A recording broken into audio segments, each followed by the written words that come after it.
1 year బ్యాక్‌కి ఇప్పటికి నేనైతే నా ఫుడ్‌లో చాలా మార్పులు, చేర్పులు చేసుకున్నాను. ఆ మార్పులు, చేర్పులేంటో ఈ వీడియోలో చూసేద్దాం రండి. ఈరోజు మార్నింగ్ అయితే చక్కగా ఒక గ్రేప్ జ్యూస్ అయితే చేశాను.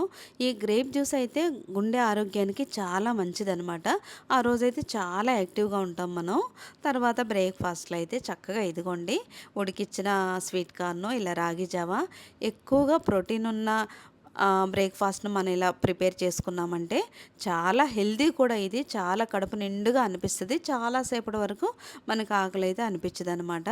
తర్వాత లంచ్ అయితే ఈ లంచ్ ప్లేట్ ఎప్పుడైనా సరే మనం చక్కగా ఇలా కలర్‌ఫుల్‌గా పెట్టుకున్నామంటే చూస్తున్నారు కదా! లంచ్ ప్లేట్ ఎంత కలర్‌ఫుల్‌గా ఉందో.